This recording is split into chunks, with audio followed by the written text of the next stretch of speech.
Ciao, sono Elvis e oggi parliamo di web drama in particolare cinesi. In questo momento particolare sono molto attratta dai web drama perché il fatto che ci siano puntate molto brevi con un numero di episodi circoscritto fa sì che lo sviluppo della trama si concentri solo sugli avvenimenti principali senza perdersi in inutili giri, voli pindarici riguardanti fatti e avvenimenti assolutamente poco rilevanti. In più, spesso la recitazione, pur non essendo eccelsa, è comunque passabile, quindi nonostante di solito ci sia comunque un budget limitato votato a queste produzioni, la cui cosa è piuttosto anche visibile, tutte queste cose non vanno a inficiare, anzi, il risultato finale. Vi parlo di 4 web drama, dicevo, cinesi, 3 in costume e uno invece moderno che ho visto recentemente. Partiamo dal primo, My Decoy Bride, la mia sposa finta, la mia finta sposa, in cui, drama in costume, l'attore, lui tra l'altro l'ho già visto da qualche altra parte, in qualche altro web drama, faccina da angelo, non male come recitazione, lei passabile, niente di eccelso. La storia è di questo matrimonio combinato in cui lei vuole ammazzare lui perché sospetta che sia implicato in qualche dramma del passato e lui, siccome non è mica fesso, finge per portarla allo scoperto di avere un'amnesia e si comporta come un bambino nei suoi confronti. Il tutto per sviare i sospetti di lei, appunto, e nel frattempo investigare su quali siano i motivi per i quali lei fa quello che vuole fare. Finché alla fine i due si innamorano e scoprono che il nemico comune era una terza persona, lo affrontano e vissero tutti felici e contenti. Carino, lo trovate per intero su YouTube, vi metto il link qua sotto. Si vede in un'oretta e mezza, proprio semplice, lineare, svelto, indolore e comunque gradevole. Secondo titolo che mi è piaciuto molto è The Killer is Also Romantic. Mi è piaciuto molto nonostante l'etichetta appiccicata sul titolo del Mr. and Mrs. Smith cinese. Mr. and Mrs. Smith è un film che io ho visto al cinema quando uscì a suo tempo ed è un film che io proprio detesto con tutta me stessa. In particolare ho impressa una scena in cui Brad Pitt prende a calci il corpo di Angelina Jolie, o quello che dovrebbe essere il corpo di Angelina Jolie, sul pavimento, scena che viene fatta passare come altamente comica e a me sinceramente ancora rimane da capire che cosa ci sia da ridere in una rappresentazione del genere. Ecco, quindi quando io ho visto questo dramma con questa etichetta, non è che fossi proprio invogliata a vederlo, però si sa che la curiosità è gatto e io sono mezza gatto e quindi mi sono ovviamente incespicata, no? Incespicata, mi sono ovviamente avviata alla visione e ho fatto bene perché la storia è davvero molto carina.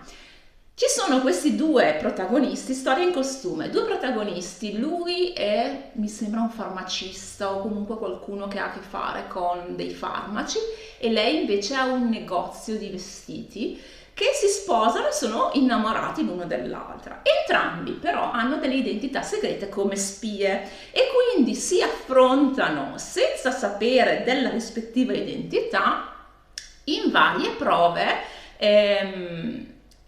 a cui vengono avviati da questa organizzazione segreta che mira a recuperare cose, barra informazioni, barra marchingegni, artefatti, reperti, etc, etc, etc. Ovviamente prima o poi le rispettive identità vengono alla luce e si scopre che c'è un master of puppets, un mastro burattinaio che tira i fili dell'organizzazione e quindi di conseguenza anche dei due protagonisti che vogliono un po' uscire da questo gioco.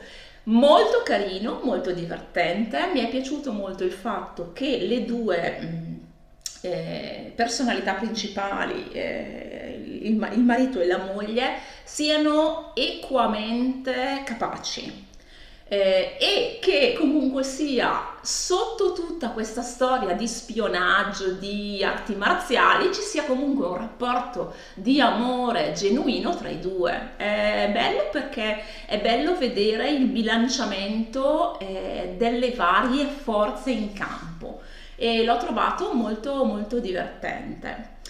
Il terzo che è una revenge story. A me le revenge story piacciono un sacco quando vengono fatte bene, quando sono un percorso di morte e di distruzione proprio a campo aperto, senza fare distinzione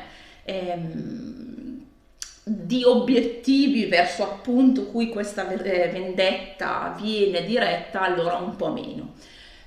Questo dramma, cioè, mi è piaciuto talmente tanto che l'ho seguito ancora in corso di uscita degli episodi e ero talmente presa che ogni mattina uscivano i 2 episodi e io, cioè la prima cosa che facevo la mattina allo svegliarmi era andare a vedere l'aggiornamento perché volevo sapere cosa sarebbe successo.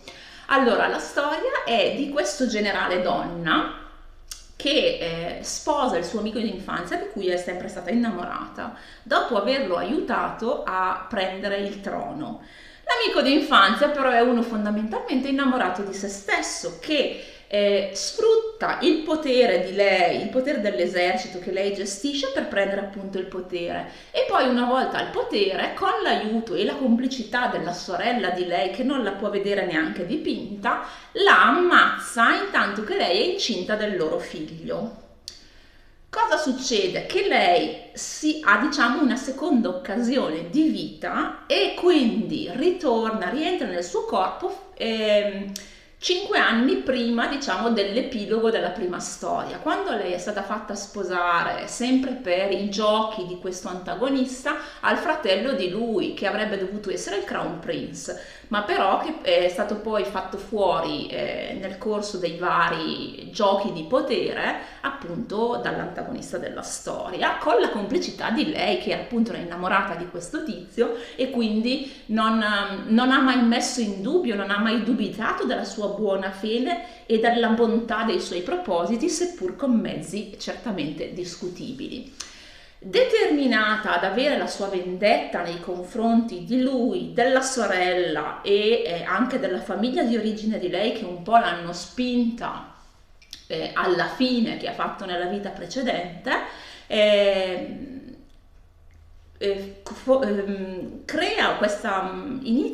instaura questa collaborazione con il Crown Prince di cui lei, ripeto, è moglie, che non è subito Crown Prince, prima è solo un principe ed è il fratello dell'antagonista.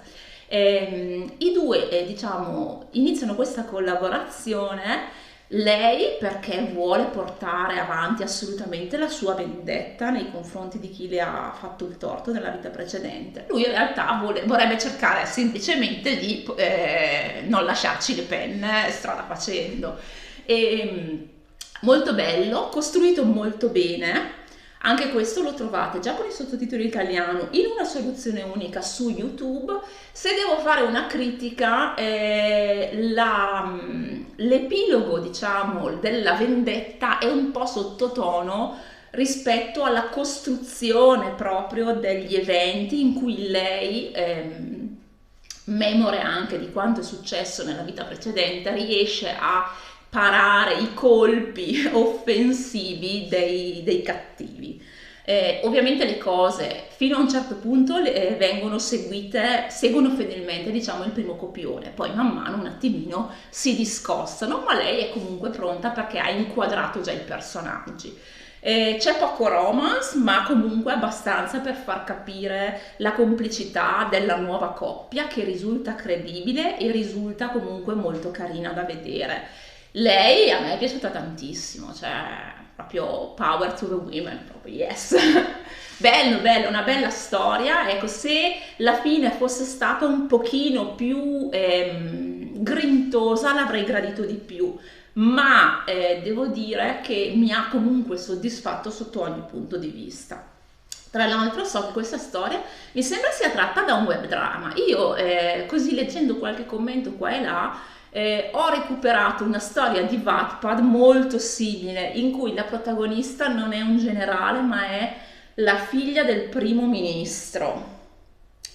E il cattivo è il Crown Prince, la parte della sorella cattiva è la migliore amica, che è, diciamo, la falsariga di questa storia. Io non so questa storia di Wattpad quando sia stata pubblicata, comunque l'ho letta tutta, l'ho gradita, sì, mi è piaciuto poco il personaggio maschile, il protagonista maschile, poi quello positivo della seconda vita, quello che poi sposa la protagonista e che la aiuta in un certo senso nella sua vendetta, perché è ridotto a un personaggio estremamente monodimensionale, mentre nel web drama è molto più interessante, molto più dinamico come protagonista. Non ho letto il webtoon, non lo escludo, perché comunque, ripeto, cioè la storia mi ha proprio preso talmente tanto che l'ho guardata a pari passo, e parliamo veramente di episodi di 6 minuti ciascuno. Io ogni giorno guardavo proprio gli sviluppi, quindi mi ha preso molto. E poi me lo sono riguardato quando è stato pubblicato online, tutto insieme. Ultimo suggerimento di web drama, che è una storia molto simile a questa What's Wrong with My Princess, ma con ambientazione moderna, e si intitola The Revenge of the Main Actress, la vendetta dell'attrice protagonista, in cui questa attrice protagonista, che è la protagonista appunto, viene fatta fuori dal fidanzato che ha una tresca con la migliore amica. Lei muore e si risveglia rivivendo un po' tutte le circostanze che nella prima vita avevano portato alla sua disfatta, e nella seconda vita invece vengono usate da lei per portare avanti la sua vendetta. Ecco, questo come recitazione secondo me è un pochino più scarso, però come storia, come tema, ripeto, essendo io una fan dei revenge drama, l'ho comunque apprezzato molto. Trovate tutto su YouTube, vi metto tutti i link qui sotto, ditemi se avete altro, perché io in questo momento, cioè come dicevo all'inizio, sono proprio presa bene da queste storie che si fruiscono in maniera molto svelta. Sto guardando altri drammi cinesi barra coreani dalla lunghezza standard, ma probabilmente non sono nello stato mentale migliore per dedicare così tanto tempo a appunto delle serie più, fra virgolette, lunghe. Quindi queste storie più snelle, più svelte, più veloci da fruire fanno al caso mio, sono proprio momenti. Tornerò anche con le recensioni di serie un pochino più corpose. Bene, direi che per oggi è tutto, posso fermarmi qui, vi auguro buona giornata e alla prossima. Ciao!